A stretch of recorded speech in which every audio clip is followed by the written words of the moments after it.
of the world. As a result of Jesus' conversation with the Samaritan woman, her bold witness in town, and the people's curiosity, many became believers. Jesus' proof was compelling. John was convinced and believed. The Samaritans were convinced and believed. And since that time, so have millions of others. And now the first question that each of us must ask is, have I believed in Jesus? Have I received the living water? If your answer is no, you are not alone. Many are searching, seeking, and questioning. The good news is that no matter who you are, Jesus offers you his living water, new life, and new purpose. Same Jesus that we have just read about, who ignored the boundaries of religion set up to judge who was and wasn't acceptable to God, still ignores those boundaries, still says, no matter who you are, come and drink of the living water. Come with me and be part of the kingdom of God. For those of you who have already received the living water of Christ, the question to you today is, what are you doing with it? Are you keeping it for yourself? Or are you, like the woman, going out and telling others to come and see? We can't keep it to ourselves. We can't keep the message of a life-changing encounter with Jesus within the walls of this church building and expect people to come to this building at 9:30 on a Sunday morning and find Jesus. The Samaritan woman's encounter with Jesus happened outside of the temple, outside of the church, if you will. It could have never happened within the walls of the Jewish temple, for she would have never in a million years set foot in that temple. She knew how the Jews felt about her. She knew they hated her, not for something she had done, but for who she was. Franklin Circle is an incredible example of what the church is called to be.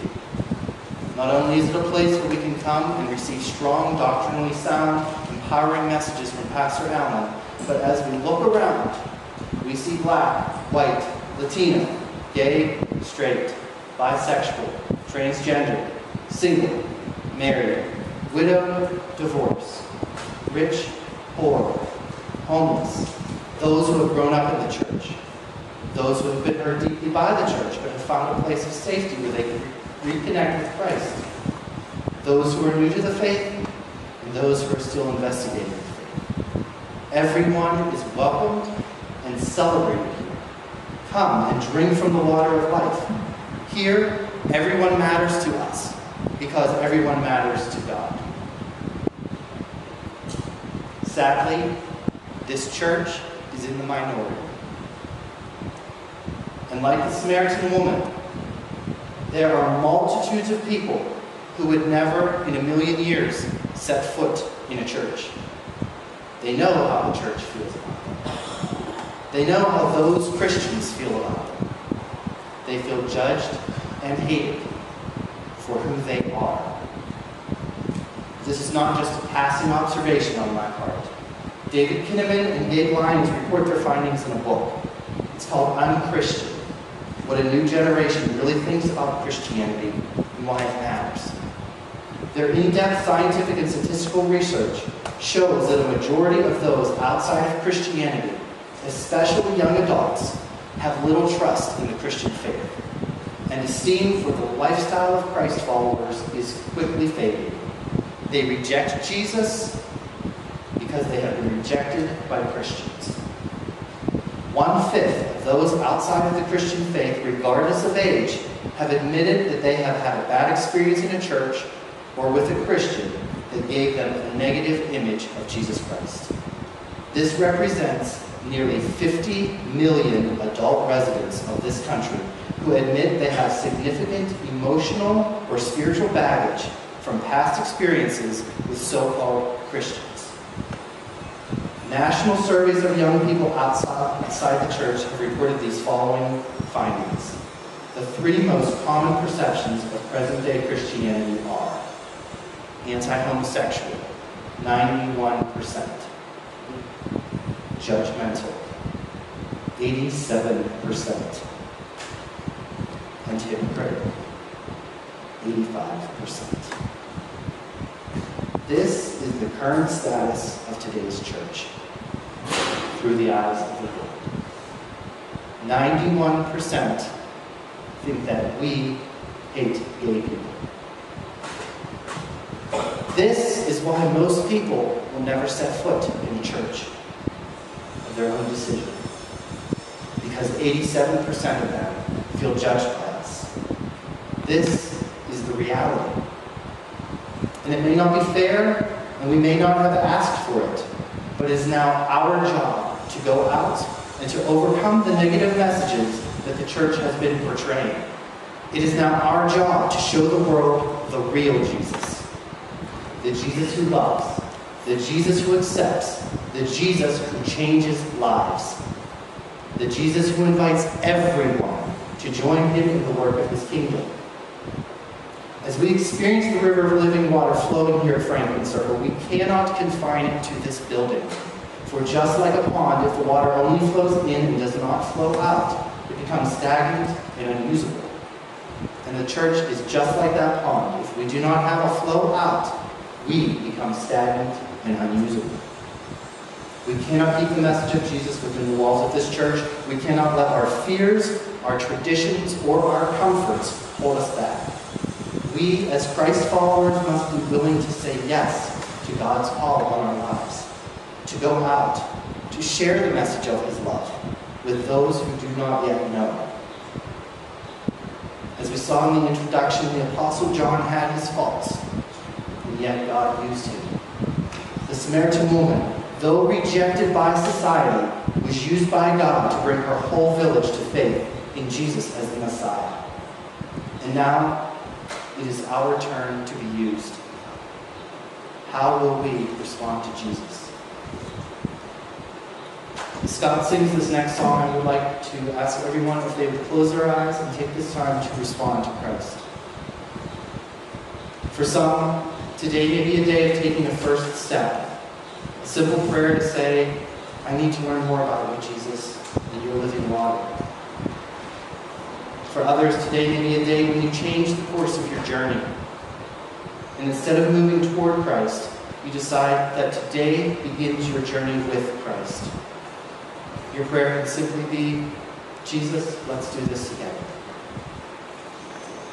And some here know that Christ has called you to more, but there are certain things in your life that are holding you back from fully surrendering to Christ's call on your life. And maybe today is the day that you say, help me, God.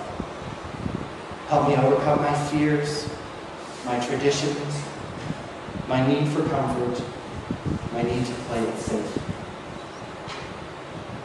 And for some, God has already been speaking to your heart over the past months, shaping you, preparing you, telling you to get ready, because I'm going to use you. And today may be the day for you to pray. Here I am, use me. Let us respond in our hearts as God sings.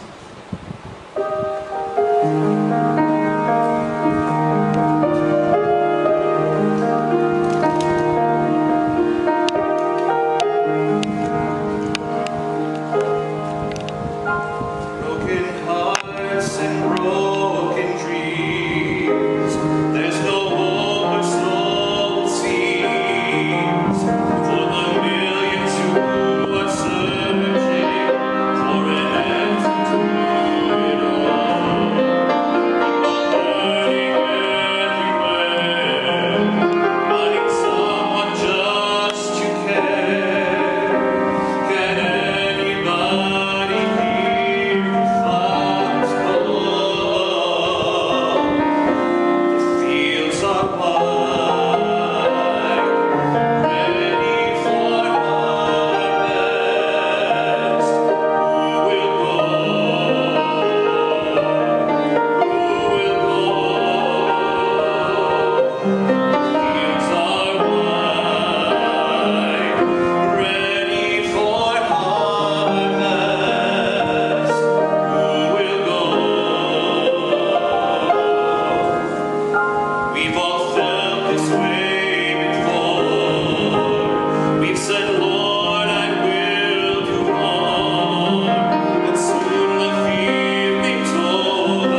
want to know more about you, Jesus. I want to begin my journey with you, Jesus. God, I need your help to overcome certain things in my life that are holding me back. For here I am, use me. Whatever your prayer was, I encourage you to share it with one other person this week. Don't just keep it to yourself. You don't have to share all of the details, but sometime this week, let a friend know how you have responded to Jesus. Find a prayer partner this week who will pray for you as you pray for them, who will encourage you as you encourage them, and who will help you grow as you help them. Now let us all stand as one family as together we respond by singing hymn number 452, Here I Am.